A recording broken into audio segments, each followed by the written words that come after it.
Welcome back, everybody, to the Sports with Skiz show. We are here for episode 12. But before we dive into our recaps from week four, we do have, a little bit of a sadder moment here. It was just announced a couple hours ago that Rudy Johnson passed away from an apparent suicide. For those of you who aren't familiar with him, he played his college football at Auburn, and in 2000, he was actually the SEC Player of the Year. He was second team All American and first team All ACC. This just goes to show you the battles, I guess, that former players go through every day. They are, saying that he was going through some mental health issues, and there's signs pointing that it might have been a little bit of CTE. So it's a very dangerous and serious game. These at the end of the day, these players know what they're signing up for, but it's very sad to see. He was only 45 years old with a lot of life to live. So shout out to Rudy Johnson. I'm a huge Steeler fan. He was, a big part of the Bengals growing up for me. So we wanted to make sure that we gave him, his flowers. So Knock, do you have anything to add to that? Nah, man, good ball player, dude. I mostly remember him being a Bengal, and while this is more of a college thing, he was dope in the NFL. I mean, the guy was 1,400 yards, 1,300 yards, 1,500 yards. I mean, the guy was a double-digit touchdown scorer all the time. He was an Arsenal. He was with an Arsenal on offense. So, I just wish the best for his family too, because we try to shed as much light as we can, but this is a situation that and just for the fans, Mike, real quick, I'm a little harsh on athletes. You'll see my Twitter and stuff like that. But one thing that I know, Mike and myself especially, you never want to hear about somebody passing, and you never want to hear about somebody getting hurt. So, No, definitely well put, Knock. And if anybody here out there is listening that's struggling or knows someone struggling, reach out to us. Always lend a helping hand. You never know what someone's going through, especially your former athletes and stuff like that. They may look like superheroes, but at the end of the day, they're regular people like you and I. So all right, we wanted to make sure that we gave Rudy his flowers. So with that being said, we're going to jump into some news that actually just broke as well.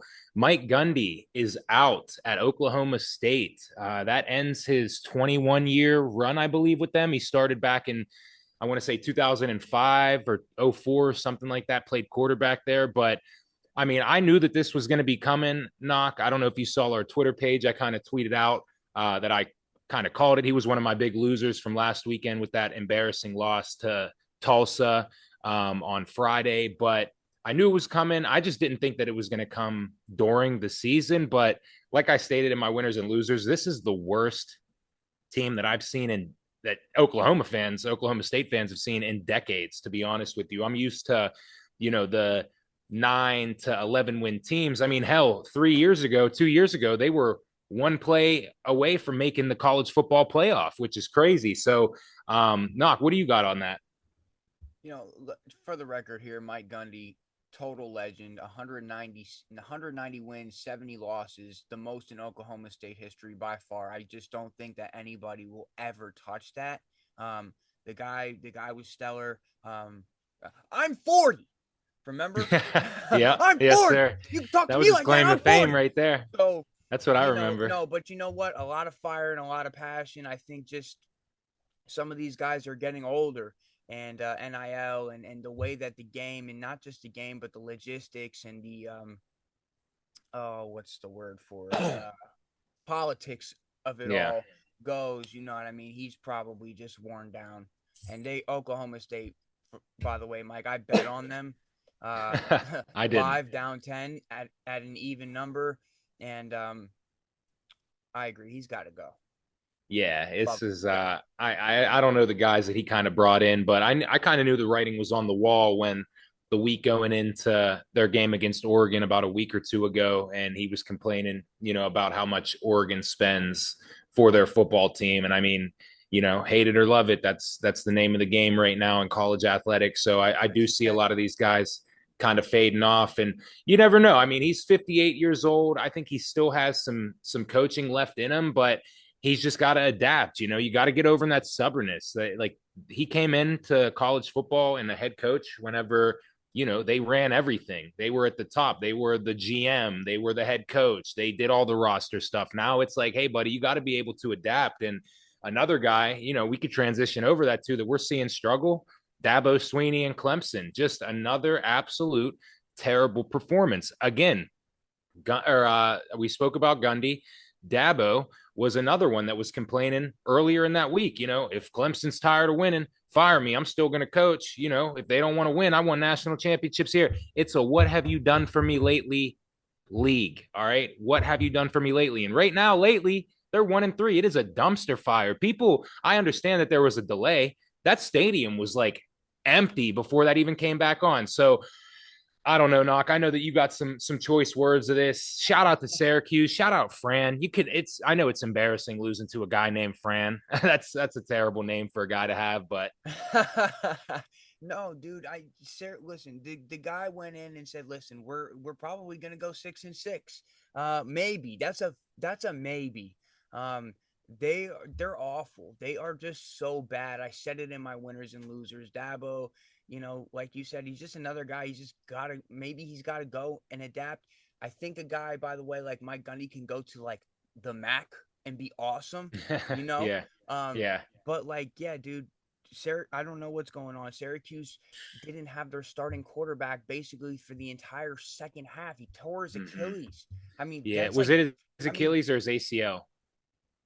I saw he had a big knee brace on and it looked like it okay. kind of gave out on him again, ACL, which sucks to see. the way it looked, I saw Achilles live, but I didn't see any reports after that. So Got you. yeah, I know he's out for the season though. But like with Yeah. that being said, dude, I mean, talk about it. And you never again, we don't prey on injuries here, but talk about a gift from God, right? I mean, geez, Mm-hmm. he fucking gave you one. Excuse my language. To the mothers and fathers out there, I'm sorry, but like, no, he gave them one, and their backup goes out and throws a touchdown. They fumble. Clemson fumbles the ball in their own red zone. So Mm-hmm. Cade Klubnik doesn't have any kind of blocking. That line is terrible. I Oh, mean, it's just so terrible. bad. His receivers can't create separation. They have no running game. And another coach I'm going to piggyback off of, me being a West Virginia guy, is Rich Rod. These guys are too unstable. They're not, they're too like, Rich Rod is all over the place, Mike. It's bad. It's really Yeah. freaking bad, dude. And I can't stand watching him on the sideline, hunching over, doing all this, trying to. I mean, yeah, the refs are bad, but when you're out there getting what 51-10, they lost to That Kansas. was Come bad. on, come on. Yeah, and it makes Pitt look even worse too, going down to Morgantown and losing to that despicable team. But and shout out to you, you were right. It wasn't Achilles. I just read about too. It just the angle. I didn't get to see it live. The angle I saw, he had a fat knee brace on, and it looked like it kind of was like a non-contact, and it went down weird. But shout out Steve Angeli, man. It sucks, man. He was killing it. 1,300 Yeah, yards, 10 touchdowns, 2 picks. He's only a junior, so he should have another year, next year. So I'm hoping he comes back and bounces back. But yeah, that another thing with coaching too, man. I know we're sticking with West Virginia and Kansas. Did you see Kansas's defensive coordinator get in the face of Nico? yes, yes. That is a loser mentality from a coach. What Absolutely. example are you setting for your players? I Right. understand like getting animated, getting hype, you got to stop all that. Celebrate with your players. Don't Yeah, run yeah. and get into the quarterback's face when you're probably 30, 40 years old. This kid's 20 years old. You're getting in his face. And I can't stand West Virginia, but I was on their side for that. That is Yeah. loser mentality. I can't stand that. Yeah, yeah, no, you said it perfectly, bro. I don't have any other words. I'm looking at it, just laughing at the screen. And respect to Nico for drawing back with the guy, because I'd probably headbutt him if I had my Oh helmet my God. Yeah. And let on. me get this dude's name because he needs to be is it DK McDonald? Is that who it is? Yeah, it looks like that's the defensive coordinator. The defensive coordinator here for Kansas. And my God, he coached in the NFL under the Eagles. Come on, brother. Like, what are you doing? That's just so weird. It sucks because it looks like he might be from PA. He played in the PSAC, Edinburgh. He coached at IUP. Wow. We're not claiming him for the PSAC. That's weirdo Well, behavior right there. yeah, right. That's weirdo behavior, man. Yeah, But as an IUP alum myself, yeah, I can't condone that kind of behavior. no, and again, I'm all for emotions. I hate like taunting rules and stuff like that. But you're a grown ass man, dog. Get out of that kid's face. Like that's so weird. You're right. Like Nico should have socked him right in his face, headbutted him. But moving on to some other games, knock the one that we were really, really looking forward to, and you know, was kind of a slow game. I like them. I like rock fights. So Texas Tech and Utah. Texas Tech just silencing everybody who was unsure of them. Even when they're, when Morton goes down, their backup comes in, and I think he earned Big 12 Player of the Week, Freshman of the Week as well. Threw for 2 touchdowns, and like you said in your winners and losers, I mentioned it, in mine a little bit, but that fourth quarter that they had was phenomenal.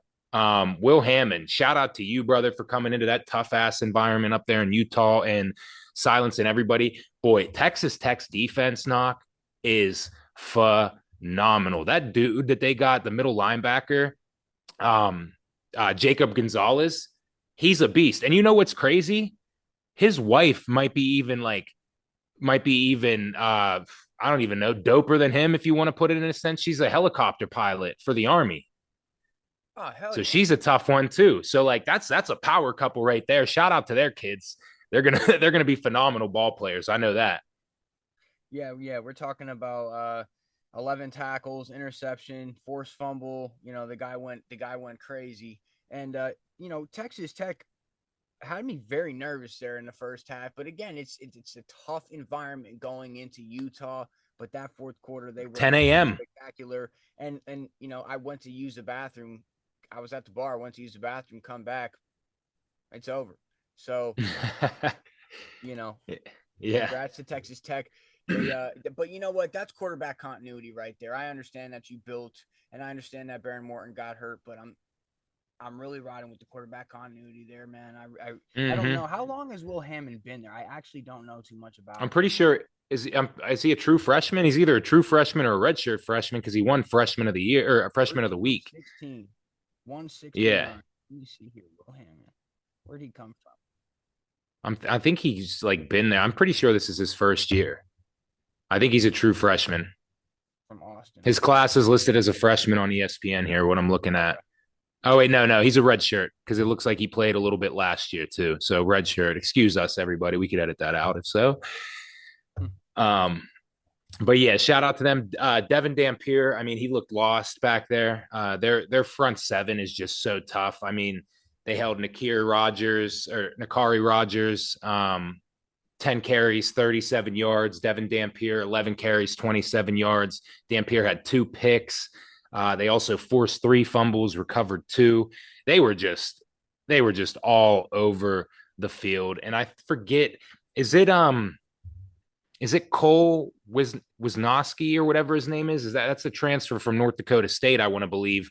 He had a hell of a game in that secondary. He plays very, very physical. I like this Texas Tech team a whole hell of a lot. So it's gonna be it's gonna be very cool to see. Shout out to also, they don't get a lot of love, but we did just have Shane Baker, special teams quality control coach for ODU, sticking with special teams. Stone Harrington. He had some stones, baby. Made a 58-yarder up there in Utah, 4-4 for the extra points, 2-2 for field goals. So I wanted to make sure we shouted him out. You got anything else from this game, Knock?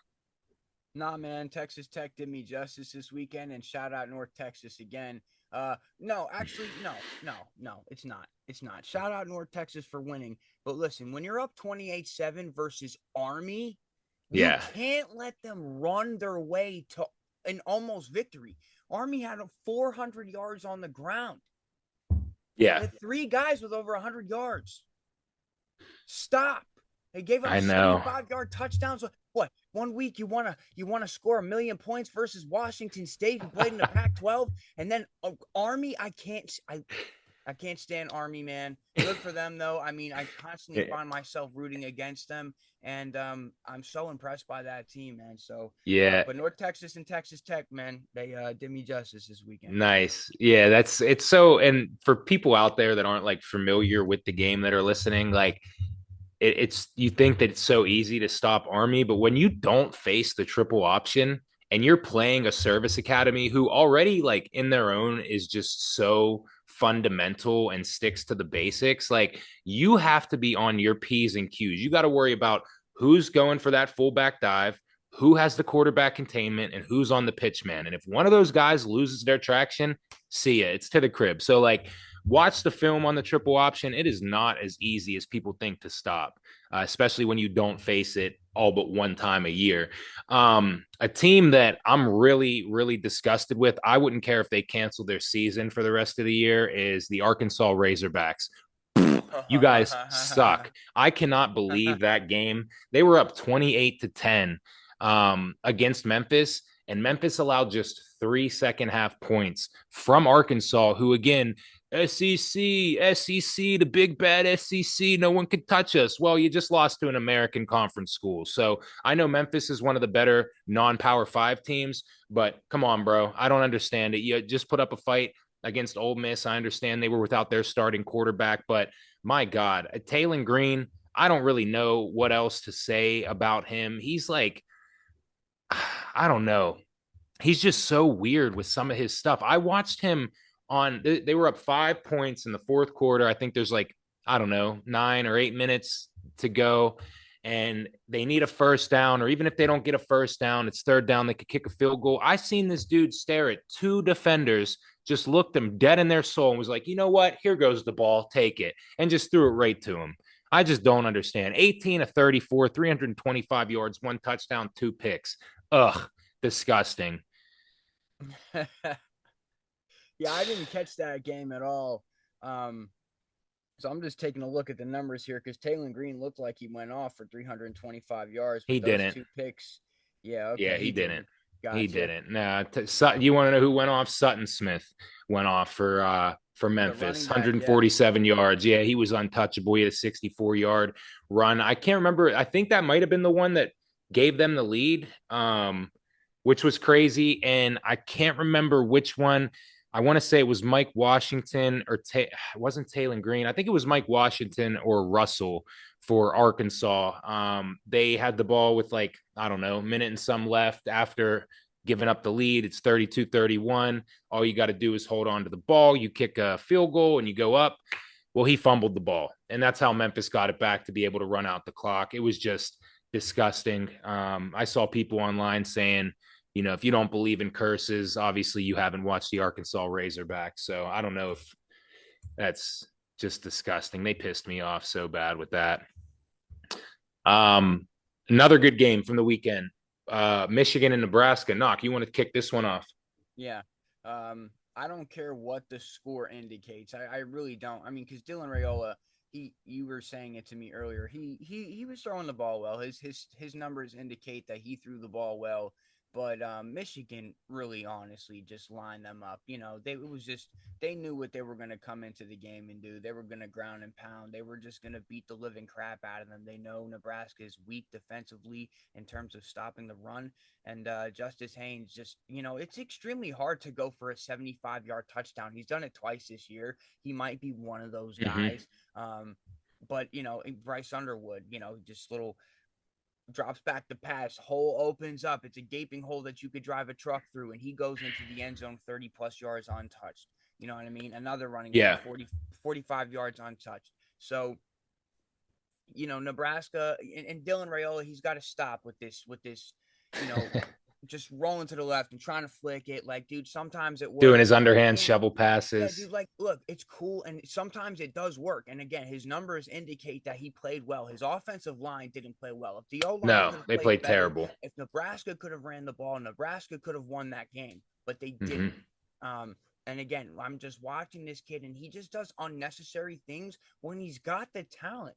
He's really got the talent. I mean, he's not very mobile, but he's got to stop running backwards. Dude, you can't run. You can't run. Stop Yeah. moving backwards. Yeah, it Step was up in the pocket. I can't stand it when these kids do that. Yeah, it's sometimes they revert back to high school. Like you said though too, their offensive line at Michigan was just confusing the shit out of them with multiple stunts with the D tackle looping to the outside, the end coming in or sending a backer on a blitz. I do think this game was really close. I mean, Nebraska fought back, tied it up 17-7 going into halftime, and then showed some resilience there. But like you said, if they could have established a run game, I think they would have ended that too. Because I mean, Bryce Underwood didn't really have to do anything. I think he just threw for over just 100 yards, like 105, 110. So it was, yeah, the majority was the run game. They couldn't, even when they knew it was coming on that last drive, you stop them, you get the ball back with a chance to tie the game up with like a field goal. They couldn't even stop them then. So the only bright side I will say, or bright side, bright, whatever the hell it would be. Nebraska does not really have that tough of a schedule remaining. The two toughest games left that I see is home against USC and at Penn State, the second to last week. They do play Iowa the last week of the season. That one could be tricky, but besides that, Michigan State, Maryland, Minnesota, Northwestern, and UCLA, the armpit of the Big Ten. So I don't know. That could be, a little bit of stuff to build on there. I So, just, I really, this might be my age showing, but I just miss the days when Nebraska played Texas. Yeah, I oh saw yeah, somebody say like put Nebraska in the SEC no, because, logistically on the map, that's where they, kind of play. They play Oklahoma because you got to remember, so a lot of Big well 12 they did, schools yeah, moved over to the SEC, right? They used yeah, to play Oklahoma, they used to play Texas A&M. So they used to play Missouri, if I'm not mistaken. They were pretty yeah, low. So like things of that nature, I miss those matchups. I just feel like Nebraska matched up better. And I agree. yeah, I don't know the guy's name, but shout out to you if you ever hear this, bro. I'm agreeing with you. I don't like Nebraska in the Big Ten. I don't think that they have somebody that's like, "Whoo, this is my toughest." This is that every single year you want to see Nebraska play so and hmm, so. They yeah, still haven't found their stride yet. But yeah. It's been a while. It's been a right, while and that they've been with because they Matt were the Rule as the first. head coach, I think they'll be fine in the long run here. Yeah, But yeah. I just think like, I mean, I guess really like geographically, it doesn't really mean shit anymore because you have California schools in the ACC, but it fits well for them to be in the Big 10. It just sucks that no one else moved there. It's all either, the SEC or the Big 12, I guess. But Nebraska was that first team that made that move from the Big 12 to the Big 10. So right, they kind and of they kind of they've did been it there on for their a own. while. Yeah, yeah. So you're right though. They don't have that like consistent rival. That's why it would be nice for, them to get better and for Iowa to continue to get better as well too. And then maybe you could have, something where the rednecks go at it or the Midwest rednecks go at it from there on Farm out. But boys. yeah, the Farm Boys, another school and another team, knock that I know that you were looking forward to kind of just dunking on. Indiana, Kurt Signetti. Holy hell, my boy. He definitely came out and heard the haters talking about last year's Indiana team and it was a fluke, this, that, and the third. They put up 63 points. I get Indiana's a basketball school, so they say. They hung up 63 points. That is crazy, man. They just could not be stopped. Fernando Mendoza looked phenomenal. He only had two incompletions, five touchdowns. Kobe Martin, who I don't even know if we mentioned on our little breakdown, had 107 yards rushing, two tutties. Um, and Elijah Surratt was all over the field out there catching footballs, 9 receptions, 92 yards, two tutties. So that was awesome to see. Shout out Kurt Signetti. I know he gets a lot of shit for when he did that press conference last year and he said, "Google me. All I do is win." And that's Respect. what I want out of my ball coach right there, and he's proven it. So I know you had some choice words here for Indiana or for Illinois, excuse me. Yeah, the Fighting Illini did not come out fighting. They just absolutely got smoked. It's really weird because they didn't really. I mean, the turnover battle wasn't crazy. They only turned the ball over one time. It was just a battle of the trenches and what that defensive line for Indiana did to those poor, sad, like taking candy from a little baby ass boy offensive lineman that Illinois had. I just don't Yeah. understand. Like, I mean, again, great defensive scheme. Kurt Signetti's obviously a great coach, but I like Brett Bielema. I mean, Brett Mm-hmm. Bielema's solid, dude. And no, they absolutely just got walked on. I mean, it was like watching my high school team. The high school I graduated from in the last 6 years is like 4-72, and that's what it was like watching, dude. It was just a nightmare. Altmaier is the reason why the team only had 2 yards rushing. He got sacked so many times. He had minus 27 or 28 rushing Yeah, it yards was because of something it. You know what I disgusting. mean, dude? It's 7 sacks for Indiana. So, I mean, hats off to the Hoosiers, but get Illinois out of the rankings. I saw that they're ranked 23. That's bogus. That's bogus. There's been teams that they didn't have in there that they should have. This is ridiculous now. I get it from 9 to 23. That's a huge jump, but like, Yeah, that's it's crazy. Indiana but I was just like getting Illinois after too. him. That's the thing. That's the thing. Not to cut you off, bro. I like No, Illinois. you're good. I was rooting for them this year. You know what I mean? And it happens. Sometimes you just get your ass kicked, but like Boy, did they. Yeah. I mean, they prime time. yeah, it was really, really bad. I think Indiana had six guys with at least a half sack. Oh, I'm like, what is going on here? I got an ad playing. ESPN, if you could stop those stupid ass ads, Dun, please. dun, My dun, God, I thought someone was dun. like calling me for a second. You could look back and I'm probably gonna be like, what? Dun, Um, dun, dun, but dun, yeah, dun. shout out to the Hoosiers, baby. I think that they continue this. We'll see what the basketball team can do, but they might be on the up and up for a football school, even though statistically, I think out of the college football history, they are statistically the worst college football program thus far. So Wait, we'll wait. see how that goes. Say that one more time for me. I'm pretty sure statistically, like win percentage and everything taken in, I'm pretty sure Indiana is the worst like football school out of the Power Five conferences. Okay, okay, okay, okay, okay, Yeah. okay. Yeah. No, they just have never really been relevant. Well, I Um, mean, listen, they got it. They shit. I hope they enjoyed that win because they go into Iowa. They go mhm, into Oregon, Michigan State, UCLA is a trash bin. That's a win. mhm. Maryland's tough this year. Penn Yep. State they go to on the road. So buckle up, I'd love for them Indiana to fans. I beat hope Penn you State. enjoyed that win. You know what I mean? This is gonna really test if Kurt Signetti is really a winner or not. If he can run through this gauntlet of a schedule that he's got here in the middle of the season, and he Yep. ends the last two with Purdue and then I don't even remember who else, but like, yeah, I like it. Yeah, we'll see. We'll see what happens. I do like Indiana moving forward. I hope that they prove well and then find themselves back in a playoff spot. Another ranked matchup, Auburn losing to Oklahoma 24-17. This was a really, really good game. I was locked in for it. Again, John Mateer, he's the difference maker. If you have him, you got the upper hand here. He threw for 271 yards. So I don't. Do you have much from this game, Knock? It was just a really, really good battle. Auburn's offensive line struggled against Oklahoma. Jesus, I had a brain lapse there. Oklahoma's defensive line and their front seven. They're tough. They get after it, and that atmosphere in Norman, Oklahoma is crazy. Yeah, well, I was kind of right coming into the game that at some point Oklahoma has to give up more than one touchdown. They gave up two. Their Yeah. defense was swarming. Again, just another team with just a bunch of sacks, a lot of pressure, like Michigan, like Indiana, just really sending the heat. They're very talented on that side of the ball and offensively, too. Oklahoma is a very scary team. Um, so, I mean, John Mateer was doing his thing. I mean, Jackson Arnold played well. I mean, 220 yards, a touchdown. He just got sacked 10 times. Yep. 10 times. He's a Yep. running quarterback. I mean, Yeah. design the RPO. Give me something. Like, I didn't really catch too much of that game, but I did see. I Well, did if you see want me, the final score there at the end. So, we're gonna stick with this is probably gonna be a reoccurring theme because I'm making sure I'm doing my due diligence.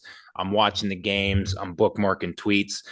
There were two very, very bad calls that kind of helped the outcome, I guess, from these officials. Remember last week I kind of saw red with a lot of the shit that happened. Well, I was kind of seeing red again. So early on in the Oklahoma and Auburn game, Oklahoma actually scored on this play, but it should have been whistled. Oklahoma should have been flagged. They did what was called a hideout tactic, where a Oklahoma player looked as if he was coming off the field, stopped real quick, hurry up, lined up on the outside, and then they hiked it.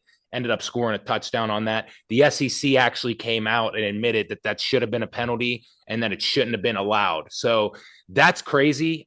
Again, seven guys on the field, eight guys on the field at one time. How the hell do you not see that? There's a guy that's over in the coach's box.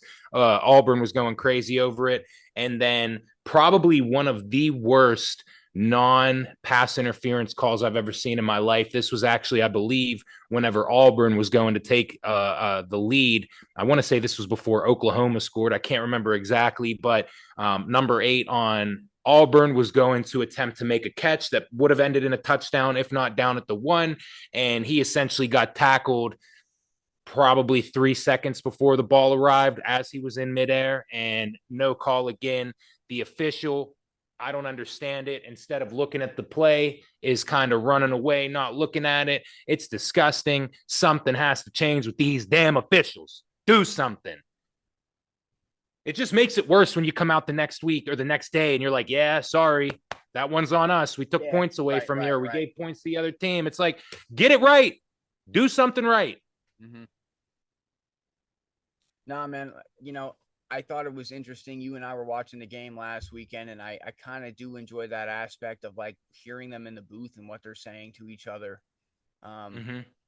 I think fans should know kind of, the dialogue from the booth to the referee on the field at the very least. You know what I mean? That kind of Yeah. brings me a little bit of comfort, but not really because it still won't change. You know what I mean? These No, guys won't nothing get will. any better. Um, No, so it's like I don't know. It's all across the board too. Go ahead, knock. My bad. I'm cutting you oh off. no, I was just gonna say I think it's time for me to go and get my junior's license and just go do a couple laps at Penn Highlands and Yeah. make 20-30 bucks. Yeah, it's. I mean, they could use some help. That wasn't the only game. There was an egregious non-offensive pass interference call that should have went against Memphis. That's what ended up helping them having them score to make it 28-17 before going into halftime. So Arkansas fans, I know that I shit on you a little bit earlier, but you could be pissed at that. That was horrendous. Knock, I'll send this over to you for you to take a look at.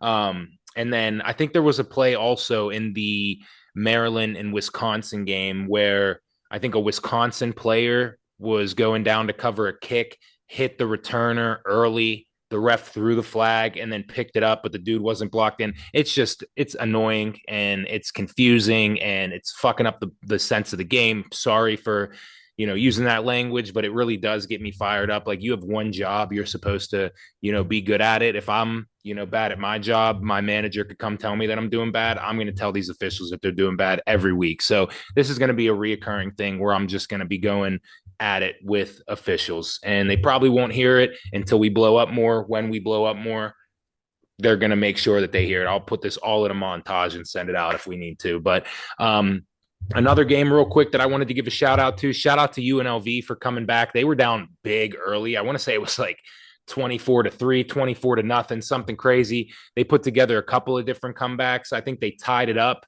And then Miami went on like a 14-0 run to go up 10 maybe or something like that, but they ended up scoring 17 unanswered in the fourth. So shout out to UNLV. It's never easy whenever you got to travel across the country to play a game. So yeah, I just wanted to shout out to the UNLV Rebels for coming back and beating Miami of Ohio 41-38.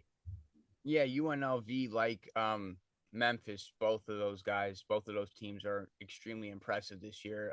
I know Mm-hmm. that we've kind of covered UNLV a little bit throughout the first Yep. 4.5 weeks of the season, if we consider week 0. Um, Oh, we so consider it.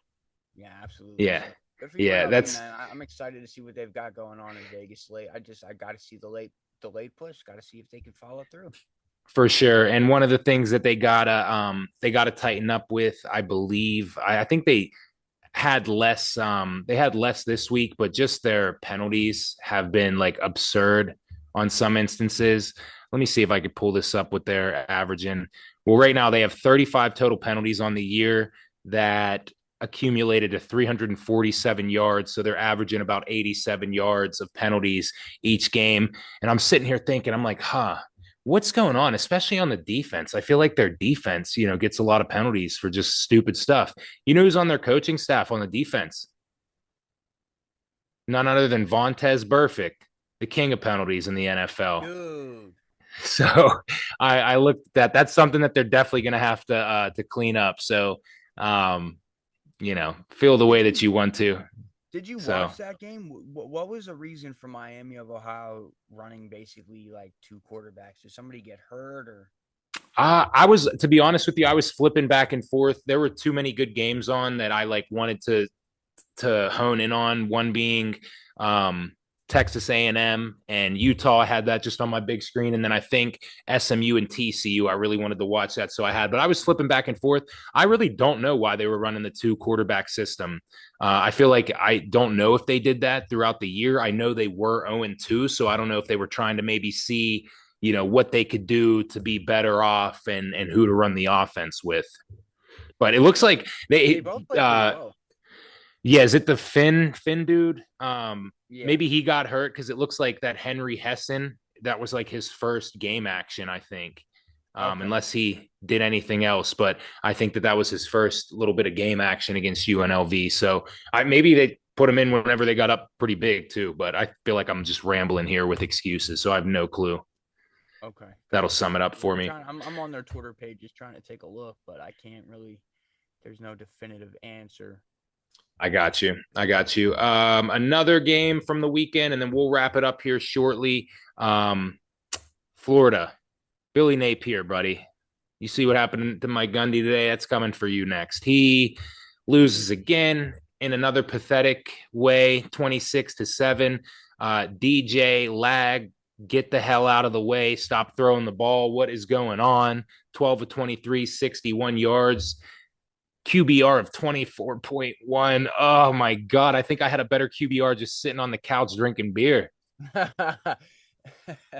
Yeah, dude, for anybody that says Anthony Richardson's bad at football or bad at being a quarterback, I want you to go watch DJ Lagway because I'm pretty sure they're like the same age. So I'm not even mad about saying that. We've said it time and time again, and we're only a quarter of the way through the season. Florida looks terrible. Every single thing about them. He's gone. Napier's gone. You fired.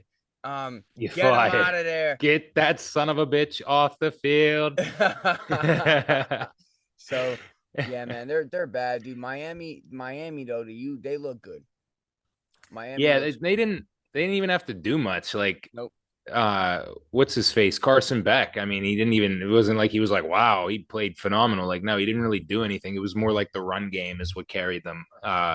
I know Kamar Brown, 18 carries, 80 yards, 2 touchdowns, and Mark Fletcher Jr., 24 carries, 106 toting the rock with 1 touchdown. So they're finding ways to win other than just relying on Carson Beck, which is good. And their defense continues to just play lights out as well, too. I think they had 4 or 5 sacks on DJ Lagway, but I don't know. I just keep seeing those memes where it's like DJ Lag Uyunglele or Tua Lagway. Like I just don't understand his preseason hype and what's showing out here. Another quarterback that had a lot of preseason hype that I really wasn't.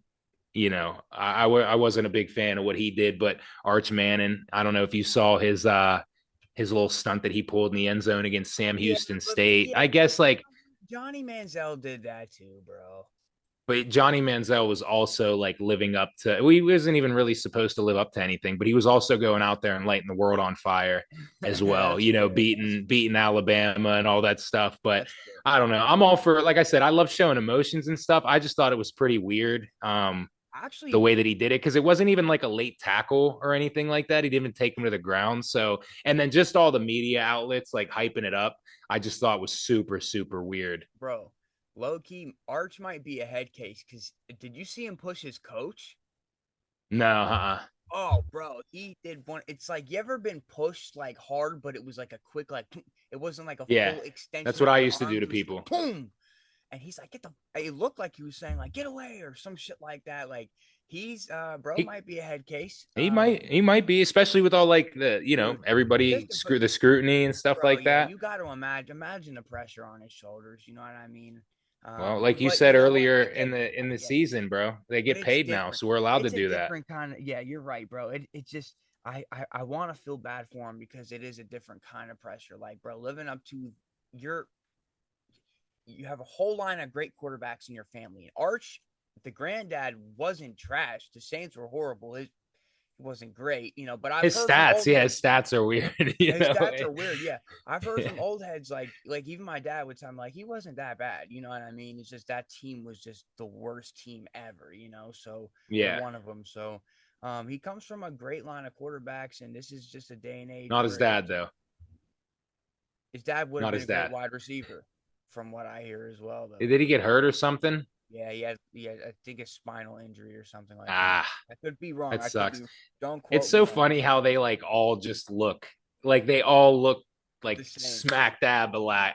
Like you just know, like, oh, look at that forehead. That's a Manning. You know, You could it's see it like right in their nose too a little bit. Like yeah, they like always like Eli looks congested. Arch's yeah, dad yeah. looks like he's congested. Then man, Peyton got the big forehead. Their dad got the big forehead. It's just funny. And then Arch just looks like all of them mixed together. It's so funny how genetics work. But I mean, I'll still be rooting for Arch. I was big on him, obviously, coming into the season too. I just didn't like that little stunt that he pulled. But they got Florida, Yeah, which dude, should like I hopefully get be it. another. I get Oh, it. go You ahead. play for Texas. You play for Yeah, bro, Texas. you're Like, come playing on, Sam Houston State. Like I think man. they I might have feel like that. I do. 15,000 people. They just became Division 1 like 4 years ago. Um, they go to Florida, then they got Oklahoma at home, on the road against Kentucky, Mississippi State, hosting Vandy, at Georgia, and then hosting Arkansas and Texas A&M. So they got their cupcakes out of the way. It's nice that he started to look good at the end of that. So we'll see what Texas does from here on out. I wanted to see any other games. Oh yeah, what the hell, bro? I gave this one out in my quick hits. Cal, they got shut out by San Diego State. What the hell, bro? Sagapatuli or whatever his name is looked awful. Like we were talking him up, 2 interceptions, 17 to 38. Like shout out Fetty Wap. I don't know. 17-38. Yeah, I don't know what the hell. There it is again with this dumb ESPN video and shit. But I just don't understand. Like Cal had the perfect opportunity to end 4-0 before jumping into ACC play, and you play against San Diego State like that. 34-0 is crazy. I get it. It's an away game, but is it really an away game? Cal No, it's Berkeley to 2 hours San Diego? away. Like, yes, that's what I'm saying, bro. And they just got their shit kicked in by Washington State. Yeah. College football is so weird right now, man. I saw that. I woke up because I couldn't stay up. I fell asleep watching that game. I woke up the next morning, looked at my phone, and I threw it across the room. Cal, what the hell? Yeah, like what the hell is going on? Any other big games? I'm trying to look here and see. Oh, I mean, Arizona State and Baylor was a very good one. Arizona State won on a Yeah. game-winning field goal Yeah, they at did. the end of regulation. Sawyer Robinson always looks good. It's a shame that that this is their second loss, I believe. If you guys didn't see, and this is like the young generation again, I don't understand some of these kids, but you got to take a look at this clip knock. Arizona State nails the long field goal, and someone's recording from the crowd, and they pan to the middle of the field, and there is just an Arizona State kid just dry humping the shit out of the Baylor logo. If you can find that, like it, and put it, you could even put it in here. It's hilarious. It's just like, why is that your first logic of thinking? Like, why young kids are hilarious. And I know we did a lot of dumb shit whenever we were young that the older generation was probably like, what the hell? But this, like, I never thought to do anything like that. Yeah, phones, social media. Oh my God. Bro, that is fucking hilarious. No, Yeah. I want to see this. I need to see this Yeah. right now. Well, while you look for that, also shout out to Washington for beating Washington State in the Apple Cup. Washington State somehow scores more than 10 points. They lost 59-24. So shout out our boy, I guess I should say, Javon, living over there in Tacoma. He's a Washington Huskies fan now. So yeah, I think that just about does it. Knock, do you have any other games or anything like that you wanted to talk about? Where is it? Is you said You see it? Yeah, I thought you said it was a kid. It was a whole player. It was a player, yeah, like a kid. I mean, they are kids They're now. kids to I'm us. 30. I'm Yeah, going to be yeah. 31. And put Coast Guard in the FBS. 92 points is impressive enough for me. I mean, Yeah. you know, but then again, I don't know. They gave up 60, so it's like, what the hell? I just have never seen anything like that in my life. It's the highest scoring game in college football history, 152 points. Yeah, that was that against Rico Nickel, Bosco's old? yeah, Yeah, that nickel, was. yeah, Yeah. nickel. I actually I tweeted at him whenever I seen that. I don't know if you saw that he he responded back, but I said I know a guy that could help out with that Nichols defense, and he ended up responding back. The boys had to tighten it up, or the boys will tighten it up at homecoming next weekend when they honor a legend from the class of 2010 going into the Hall of Fame. Either way, I'm leaving at halftime to make the night games on the couch. Go Bison! So I thought that was a funny and good reaction from him. But yeah, that was crazy. Yeah, they have 35 points. Coast Guard did in the first quarter. 35. Yeah, right. Yeah. 28 in the second. Just nuts, just weird. I didn't even know Coast Guard had a football team, bro. Yeah, me neither. And they're sponsored by New Balance. Do you Yes, see I that? actually do. Their jerseys are low key sick, bro. Yeah, they're not bad. I just They're like what do are they Division One AA or are they like NAIA or D3. what are they? Got some good games coming up this week 5. Army taking on Eastern Carolina on Thursday, and then something that could be a little bit of a sneaky game here on Friday. We got Florida State traveling to Virginia. So that'll be interesting. But this weekend is jam packed full of great games. USC at Illinois. It'll be interesting to see how Illinois bounce back. LSU, Ole Miss, Ohio State traveling to Washington. I think that game's going to be a little bit tough for them. And then the nightcaps. I mean, we got some hell of a games here. We got Oregon traveling to Penn State for the whiteout, and we got Bama traveling to Georgia. So we got some doozies, but everybody, thank you guys for tuning in. As we say all the time, it means a lot. It means more than you know. Please interact with us in the comments. Let us know your thoughts and what else you want to see. And follow us at Skiz with Sports on all social medias, Twitter, Sports with Facebook, Skiz. Sports with Instagram, Skiz, sports. guys. What did I say? Skiz with Sports. Fine. Oh my God, I'm dyslexic sometimes. Sports with Skiz, Twitter, TikTok, Instagram, Facebook, Threads, everything that you could think of, YouTube. Mm-hmm. But we're signing off. Thank you, everybody. Nah, go ahead and send them off. Hey, listen, I just want to let you all know if you're struggling with anything in this world, you come to this podcast and you come and listen to us, and we'll brighten up your day. We love you. Enjoy.